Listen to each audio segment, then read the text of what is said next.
कुछ इठलाती कुछ कह जाती, ये जिंदगी ही तो है। किधर से गुजरे थे, कहाँ कहाँ भटके थे। कुछ भिगो गए थे, कुछ छूकर निकल गए थे। कुछ रुला गए थे, कुछ बहा ले गए थे। आओ गाते हैं तराने अनुभवों की दुनिया के।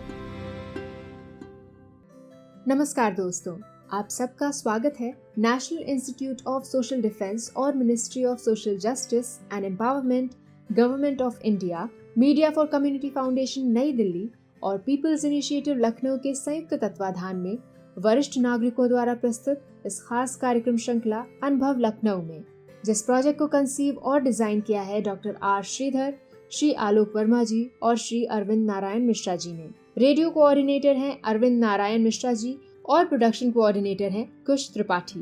दोस्तों, कार्यक्रम में प्रवेश करने से पहले मैं एक बार आपको एक टोल फ्री नंबर बताना चाहूंगी जो हमारे सीनियर सिटीजन्स की मदद और सपोर्ट करने के लिए है। आप इस नंबर का इस्तेमाल सुबह 8 बजे से रात 8 बजे के बीच में कर सकते हैं। यदि आपको किसी प्रकार की मदद और सपोर्ट की जरूरत है तो आप इस टोल फ्री नंबर 14567 पर कॉल कर सकते हैं। एक बार फिर से नंबर रिपीट कर देती हूँ, आप चाहें तो इसे नोट भी कर सकते हैं। 14567।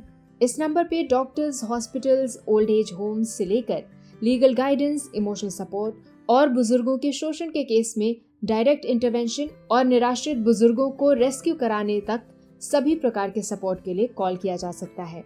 अब आइए दोस्तों, बढ़ते हैं कार्यक्रम की ओर। मैं हूँ तृप्ति और ये कार्यक्रम आप तक लेकर आ रहे हैं अनुभव लखनऊ।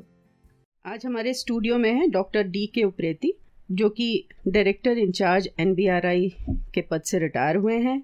डॉक्टर साहब ने कुमाऊं यूनिवर्सिटी से MSc बॉटनी में किया था, उसके बाद PhD लखनऊ यूनिवर्सिटी से, और इनके सब काम में ऐसा लगता है कि कुछ अलग, थोड़ा डिफरेंट है। मेरे ख्याल में मैं डॉक्टर साहब से बहुत बार मिली हूँ और हर बार इनका जो काम लगता है वो थोड़ा सा अलग लगता है, चाहे वो साइंटिफिक हो, चाहे वो किसी और क्षेत्र में हो।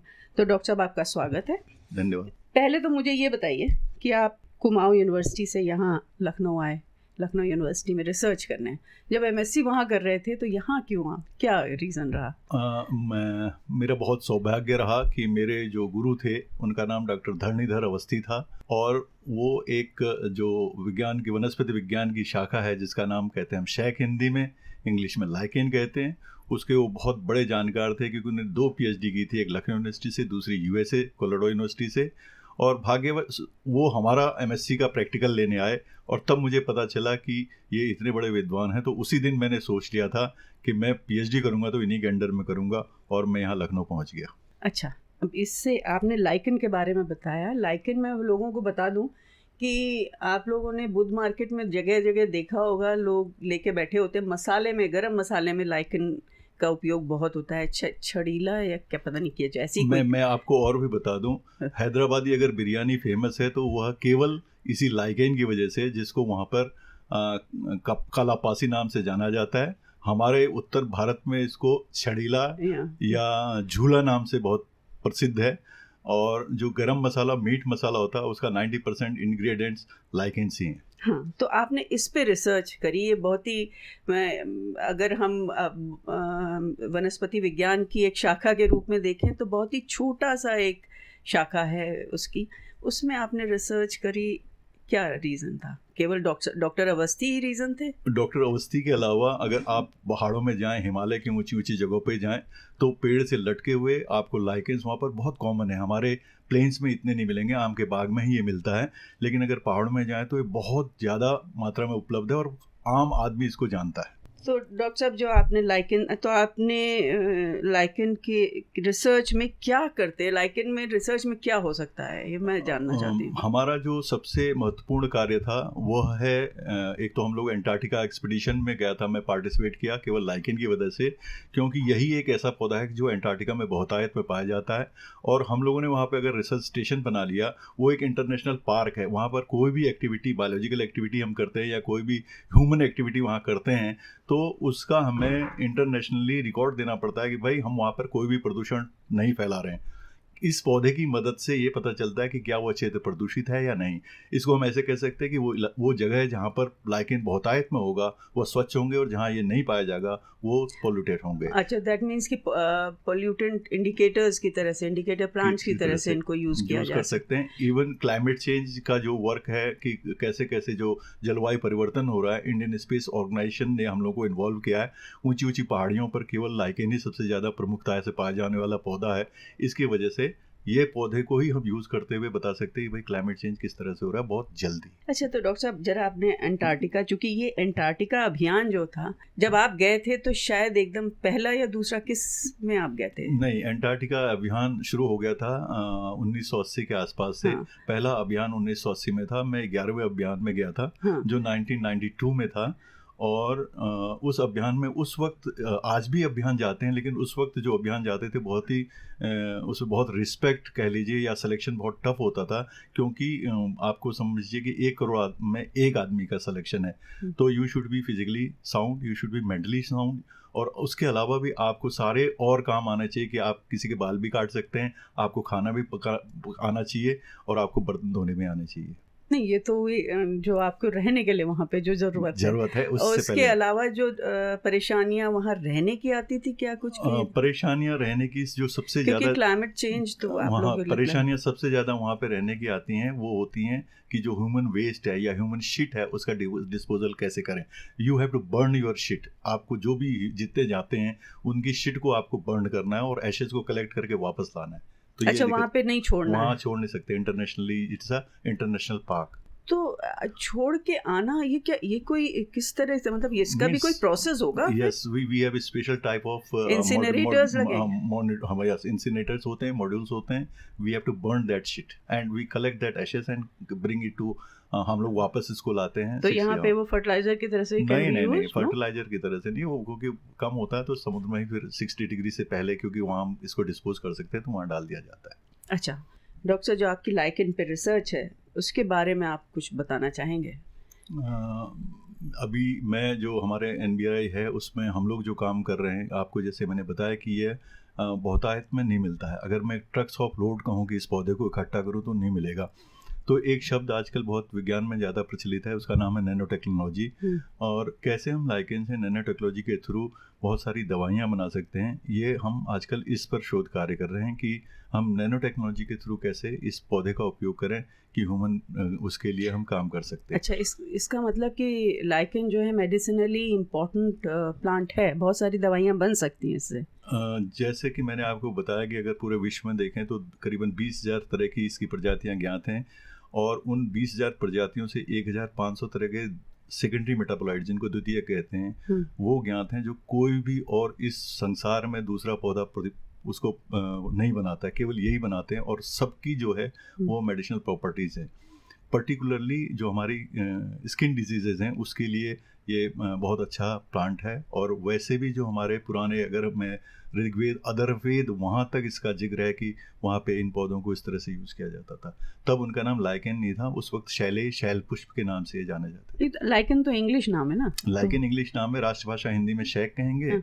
और प्राचीन जो संस्कृत या ऋग्वेद अथर्ववेद में जो हमारे लिटरेचर है उसमें शैले और शैल पुष्प नाम से ये ज्ञान था। अच्छा, जो यहाँ पे हम लोग देखते हैं वो तो कुछ काले रंग के सूखे से रखते हैं, तो जब इतना ड्राई कोई पौधा है उसको कैसे आप देखिए, कलरफुल भी होते हैं? बहुत कलरफुल होते हैं। लेह लद्दाख अगर कभी आप जाएं तो वहाँ चट्टानी इलाका है, क्योंकि वहाँ बड़े पेड़ नहीं होते। 3000 मीटर के ऊपर ट्री लाइन ख़त्म हो जाती है, तो लेह लद्दाख की चट्टानों के ऊपर यह इतने रंग बिरंगे उगते हैं कि वहाँ पर जो एक लोमड़ी होती है वो कैमोफ्लाइज करती है, इससे वो दिखती नहीं है, वो इतने रंग बिरंगे हैं। तो अच्छा। आप ये जो यहाँ पर हमारे जिस मैदानी इलाके में इतने अच्छे लाइकेन नहीं मिलेंगे सुंदर, लेकिन जैसे जैसे आप ऊंचाई में जाएंगे, आप अगर चीड़ देवदार के पेड़ों पे देखेंगे तो आपको वहाँ पे लटके हुए बालों की तरह करीब 5-5 मीटर लंबे ये लाइकेन मिलते हैं, जिनका नाम ही है ओल्ड मैन बियर्ड, कि वो ये पुराने किसी बहुत बुजुर्ग आदमी की दाढ़ी मूंछ की तरह दिखाई देते हैं और बहुत लंबे से लटकते हैं। कस्तूरी मृग इनको खाता है, तो बहुत कॉमन है ऊपर हिमालय में। तो डॉक्टर साहब, आजकल जो आप काम कर रहे हैं रिटायरमेंट के बाद, वो क्या काम कर रहे हैं? आजकल मैं एक पद होता है एमेरिटस साइंटिस्ट, उस पर कार्य कर रहा हूँ। तो जो भी इस विधा में हमारे लाइकेनोलॉजी में रिसर्चेज करते हैं उन बच्चों की मदद करना। बहुत सारी जगहों का मैं कंसल्टेंट हूँ और ज़्यादातर मेरा जो रहता है पर्यावरण के ऊपर, पर्यावरण के मैं कैसे हम इसको सुधार सकते हैं। बार बार मैं यही लेक्चर बहुत सारे कॉलेजेस में, इवन जो छोटे छोटे स्कूल हैं वहाँ पर जाकर भी जब मुझे बुलाते हैं तो पर्यावरण के बारे में उनको बताता हूँ कि कैसे एक आम आदमी भी इस पर्यावरण को ठीक करने में मदद कर सकता है। मैं कहता हूँ कि जिस दिन आपका जन्मदिन है उस दिन आप ज़रूर एक पौधा लगाएं, जिस दिन आपकी एनिवर्सरी होती है उस दिन आप एक पौधा लगाएं। केवल पौधा लगाने से ही हम बहुत कुछ कर सकते हैं कि एक इंडिविजुअल आदमी पौधा लगाए। आप लखनऊ यहाँ पर जब आप पीएचडी करने आए थे वो साल 1978 में आप आए, और तब से और अब तक लखनऊ में पर्यावरण के संदर्भ में क्या फ़र्क पाया? आप सभी जानते हैं कि कंक्रीट का पूरा जंगल बन गया है। मैं जब लखनऊ यूनिवर्सिटी में था और हम आईटी कॉलेज के आगे देखते थे तो कहीं पर भी कोई बिल्डिंग नहीं थी, आम के बाग, आम और अमरूद के बाग थे। और मैं एक जगह कहीं जाता था ट्यूशन पढ़ाने तो वो कहते थे कि जल्दी चले जाइए 6 बजे से पहले। वहाँ पर इतना घनघोर जंगल था कि लोग कहते थे यहाँ लूट लेते हैं। आप लखनऊ के चारों ओर, चाहे वो विकास नगर रहा हो, चाहे वो आईटी कॉलेज के आगे रहा हो, कपूरथला रहा हो, ज़्यादातर आम और अमरूद के बाग थे जी। ये सब खत्म हो गए, सिकुड़ गया है। मतलब जो मैंने स्टडी भी की थी लखनऊ के रेफरेंस में कि 9 किलोमीटर का जो हमारा सेंट्रल का हजरतगंज के चारों ओर एरिया है ये मोस्ट पॉल्यूटेड है। इसमें कोई भी हमारा लाइकेन नहीं मिलता है क्योंकि लाइकेन शुद्ध वायुतरण में युक्त हैं।